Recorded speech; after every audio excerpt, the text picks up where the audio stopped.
السلام عليكم ورحمة الله وبركاته.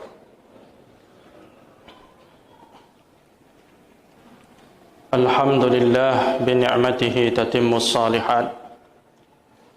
أشهد أن لا إله إلا الله وحده لا شريك له، وأشهد أن محمدا عبده ورسوله. اللهم صل وسلم على نبينا محمد وعلى آله وصحبه ومن اهتدى بهديه واستنى بسنته إلى يوم الدين. أما بعد. Kaum muslimin wal muslimat, jamaah maghrib yang dirahmati Allah subhanahu wa ta'ala, insyaallah pada malam yang mulia ini kita akan kembali melanjutkan sirah kehidupan putri Rasulullah sallallahu alaihi wasallam, Fatimah radhiyallahu anha.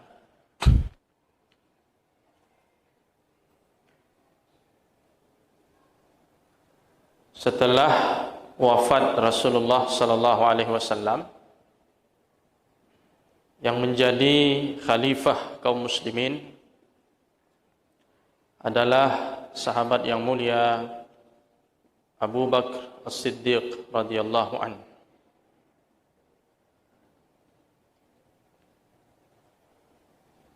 Ketika Abu Bakar Siddiq menjadi khalifah, beliau melaksanakan tugas-tugas kepemimpinan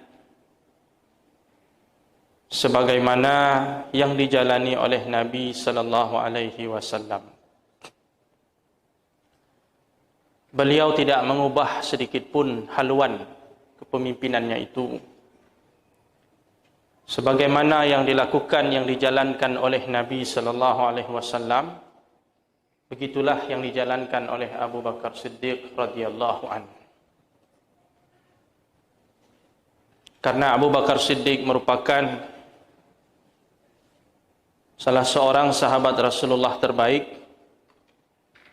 yang paling komitmen terhadap sunnah Nabi sallallahu alaihi wasallam. Kaitannya dengan Fatimah radhiyallahu anha. Sepeninggal Nabi sallallahu alaihi wasallam, dalam berbagai riwayat berdasarkan sumber-sumber ahlu sunnah wal jamaah, Fatimah radhiyallahu anha datang menjumpai Abu Bakar Siddiq, meminta kepada Abu Bakar Siddiq, khalifah Rasulullah ini, pengganti Rasulullah ini, Fatimah meminta jatah atau bagiannya dari warisan Nabi sallallahu alaihi wasallam. Jadi kalau versi Ahlussunnah, Fatimah datang minta warisan. Kalau versi Syiah, Fatimah datang minta tanah atau harta yang dihibahkan Rasulullah kepadanya. Jadi kalau versi Syiah, yang diminta oleh Fatimah dari Abu Bakar itu adalah harta hibah yang pernah dihibahkan oleh Nabi semasa hidupnya, yaitu tanah Fadak yang pernah dikuasai dulu zaman Rasulullah pada waktu peristiwa Khaybar. Kalau dalam sumber-sumber Ahlussunnah, permintaan Fatimah kepada Abu Bakar itu adalah warisan Rasulullah. Namun Abu Bakar Siddiq radhiyallahu anhu tidak memberikannya kepada Fatimah, karena ada sebuah hadis yang beliau dengar langsung dari Nabi sallallahu alaihi wasallam, dan hadis ini ada dalam Sahih Bukhari. Di antara ucapan Rasulullah di akhir hayatnya, didengar oleh Abu Bakar Siddiq, Nabi mengatakan, la nurasu, kami para nabi, harta peninggalan kami tidak diwarisi oleh ahli waris. Ma taraknahu sadaqah, apa yang kami tinggalkan akan menjadi sedekah. Jadi para nabi tidak mewarisi dan tidak diwarisi. Tidak mewarisi harta dari orang tuanya dan dia tidak diwarisi oleh ahli warisnya. Ini khususiat Nabi Muhammad dan nabi-nabi yang lain salawatullah alaihim wasallam. Berdasarkan hadis yang didengar langsung oleh Abu Bakar Siddiq ini, maka Abu Bakar tidak memberikan atau tidak memenuhi permintaan dari Fatimah radhiyallahu anha. Sehingga menurut satu versi dikatakan waktu itu Fatimah sedikit kecewa, marah, kemudian pulang ke rumahnya sampai dia jatuh sakit. Sampai akhirnya beliau wafat radhiyallahu anha. Versi yang lain menafsirkan kejadian itu, beliau setelah itu pulang ke rumahnya tidak lagi bertemu dengan Abu Bakar. Bukan marah, tapi karena beliau sibuk dengan urusannya, Abu Bakar pun sibuk dengan urusannya. Jadi banyak tafsiran-tafsiran ketika terjadi sebuah peristiwa, banyak orang menafsirkan. Ada yang melihatnya secara negatif, ada yang positif. Itu biasa. Setiap peristiwa tentu ada pro kontra. Pertanyaannya, apakah sikap Abu Bakar ini salah ketika dia tidak memberikan harta peninggalan Rasulullah itu kepada putrinya, pada Fatimah? Kita Ahlussunnah wal Jamaah mengatakan dengan jelas, tegas dan pasti, dan ini akidah kita, yang dilakukan oleh Abu Bakar itu sudah sesuai dengan prosedurnya, sudah sesuai dengan jalannya. Karena wasiat langsung dari Nabi sallallahu alaihi wasallam. Dan hadis yang didengar oleh Abu Bakar Siddiq itu bukan beliau sendiri yang dengar. Jadi kaum Syiah mengatakan hadis itu hanya didengar oleh Abu Bakar saja. Orang lain tidak ada yang tahu hadis itu. Seolah-olah mereka ingin mengatakan itu hanya bual-bualan Abu Bakar saja. Itu hanya ciptaan Abu Bakar saja hadis itu. Sahabat Nabi yang lain tidak pernah tahu hadis itu. Ini merupakan pandangan yang keliru. Sebab faktanya selain Abu Bakar Siddiq yang meriwayatkan hadis itu, terdapat juga sahabat yang lain. Antara lain Huzaifah ibnul Yaman, Zubair ibn al-Awam, Abu Darda, Abu Hurairah, Abbas itu paman Rasulullah sendiri. Dan paman itu berhak mendapatkan warisan dari harta keponakannya. Kalau seandainya Nabi diwarisi harta peninggalannya, Abbas berhak. Kemudian Ali bin Abi Thalib, ya, sepupu Rasulullah sendiri, Ahlul Bait. Utsman bin Affan, Abdurrahman bin Auf, Sa'ad bin Abi Waqqas. Ini orang-orang hebat, tokoh-tokoh sahabat yang dijamin Nabi sallallahu alaihi wasallam masuk surga semuanya. Meriwayatkan hal yang sama, meriwayatkan hadis yang sama. Jadi apa yang dilakukan oleh Abu Bakar Siddiq itu sudah sesuai. Dan terhadap harta peninggalan Rasulullah itu dijalankan oleh Abu Bakar Siddiq sesuai dengan apa yang pernah dijalankan oleh Nabi sallallahu alaihi wasallam. Tanah-tanah, ya, fadak dan sebagainya itu diambil hasilnya untuk menafkahi ahlul bait Rasulullah. Diambil oleh Abu Bakar dinafkahi untuk menafkahi ahli bait Rasulullah sallallahu alaihi wasallam dan untuk diberikan kepada fakir dan miskin sebagaimana yang dilakukan pada zaman Rasulullah sallallahu alaihi wasallam. Bahkan ketika Ali bin Abi Thalib menjadi khalifah, tanah itu jatuh kepada beliau dan beliau melakukan seperti yang dilakukan oleh Abu Bakar Siddiq, tidak dirubahnya. Kalau seandainya yang dilakukan Abu Bakar ini salah, keliru, tentu ketika kekhalifahan berada di tangan Ali bin Abi Thalib, maka dia akan merubah kebijakan tentang harta tersebut atau tanah tersebut. Ternyata tidak demikian. Kaum muslimin yang dirahmati Allah Subhanahu wa taala,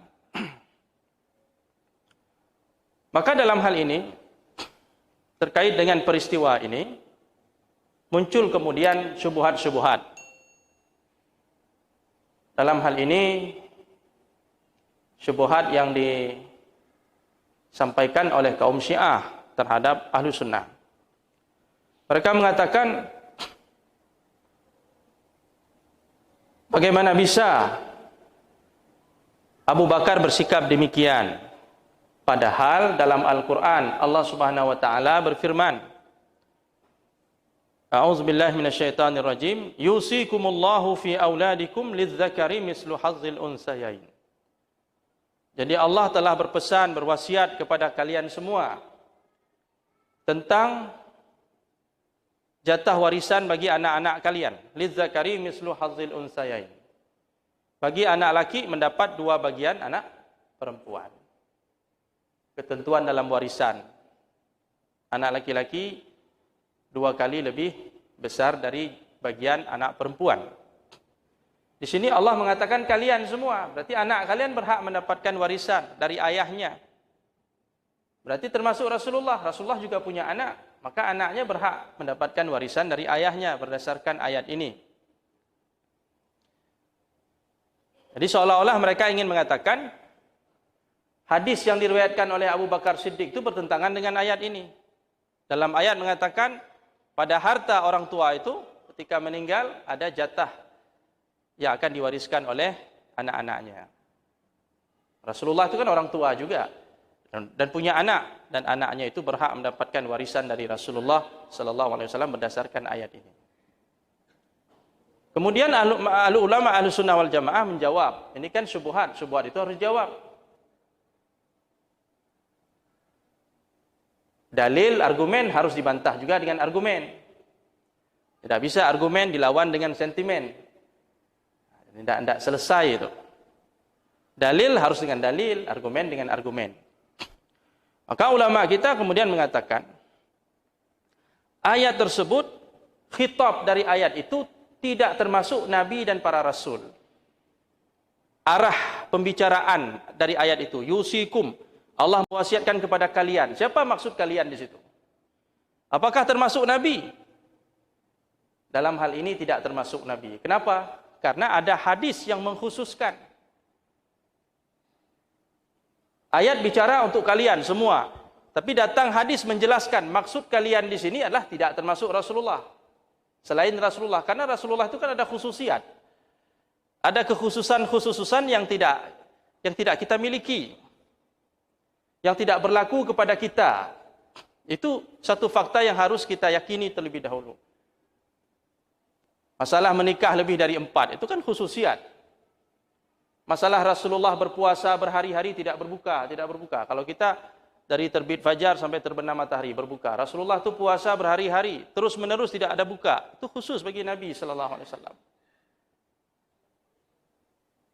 Jadi kalian dalam ayat ini tidak termasuk Rasulullah. Dari mana tahu kita tidak termasuk Rasulullah? Karena ada hadis yang membatasinya. Hadis tadi itu. Yang diriwayatkan oleh banyak sahabat, bukan Abu Bakar saja. Jadi keliru kalau dikatakan Abu Bakar sendiri. Banyak sahabat lain yang meriwayatkannya. Dan kasus ini sama dengan, kalau seandainya ayat ini kita berlakukan umum, semua anak berhak mewarisi harta ayahnya. Maka nanti akan bentrok dengan fakta lain, dengan kenyataan lain. Seperti umpamanya, kalau anaknya itu kafir, orang tuanya muslim. Ketika orang tuanya meninggal, apakah si anak bisa mewarisi harta orang tuanya? Tidak bisa, karena beda agama. Ada hadis yang membatasi itu. Anak yang kafir tidak bisa mewarisi harta orang tuanya yang muslim. Begitu juga sebaliknya, anak yang muslim tidak akan mewarisi atau tidak bisa mewarisi harta orang tuanya yang kafir. Karena berbeda agama. Jadi dalam kaedah hukum warisan itu kan ada ketentuan-ketentuannya. Kemudian kalau anaknya membunuh orang tuanya. Si anak ini membunuh orang tua supaya cepat dapat warisan. Dia khawatir kalau duluan dia meninggal. Duluan si anak meninggal baru ayahnya, nggak dapat apa-apa. Ini biarlah orang ayahnya duluan meninggal supaya hartanya bisa jatuh ke dia. Ketika si anak membunuh ayahnya, maka si anak ini tidak berhak mendapatkan harta peninggalan orang tuanya yang dibunuh itu. Itu berdasarkan nas juga, berdasarkan hadis-hadis Nabi, sehingga dibuat kaedah. Man ista'jala amran qabla awanih, uqiba bihirmanih. Siapa yang terburu-buru ingin mendapatkan haknya sebelum tiba waktunya, maka dia akan dihukum terhalang dari hak tersebut. Si anak ini berhak atas harta orang tuanya, tapi waktu belum tiba, orang tuanya belum meninggal. Kemudian dia membunuh orang tuanya. Menyegerakan, ingin mendapatkan hak itu secara tergesa-gesa sebelum waktunya. Maka hukumannya apa? Uqiba bihirmani. Maka dia dihukum untuk tidak mendapatkan harta itu sama sekali. Berarti ayat tadi yang bercerita tentang kalian tadi, yusikum, Allah berwasiat kepada kalian, ini telah terbatasi oleh nas-nas yang lain. Jadi tidak bisa umum, diberlakukan secara umum begitu. Termasuk pembatasannya itu datang dari Nabi SAW. Berarti Rasulullah ketika meninggal, hartanya tidak diwarisi oleh anaknya, oleh pamannya, asabahnya, oleh istri-istrinya. Jadi di sini Abu Bakar tidak memberikan harta itu kepada Fatimah bukan karena marah, bukan karena sentimen, bukan karena benci. Buktinya Abu Bakar juga tidak memberikan harta itu kepada istri-istri Rasulullah. Ketika Rasulullah wafat, tinggal istrinya banyak. Istri Nabi SAW yang juga berhak atas harta Rasulullah. Kalau seandainya Nabi mewarisi, hartanya diwarisi oleh ahli warisnya. Istri berhak. Seorang suami meninggal, kalau suami itu punya anak, maka sang istri mendapatkan 1/8. Kalau istrinya ada 8 orang, berarti 1/8 bagi 8 itu. 8 orang itu berbagi dengan 1/8 tadi. Buktinya istri Rasulullah, Aisyah masih hidup waktu itu, Hafsah, Zainab, siapa lagi? Ummu Salamah dan lain sebagainya. Tidak mendapatkan warisan dari Rasulullah. Karena memang hadisnya didengar langsung oleh Abu Bakar dan sahabat-sahabat Nabi yang lain, bahwa para Nabi itu tidak diwarisi harta peninggalan mereka. Ya, jadi satu ayat sudah terbantah. Jadi mereka menggunakan ayat untuk memperkuat dakwaan mereka, syubhat mereka itu, maka dibantah oleh para ulama dengan fakta-fakta lain. Ayat itu tidak bisa diberlakukan secara umum karena ada pembatasan-pembatasan. Yang pembatasan itu diambil bukan dari nalar logika kita, bukan, dari nas juga, dari hadis-hadis Nabi sallallahu alaihi wasallam.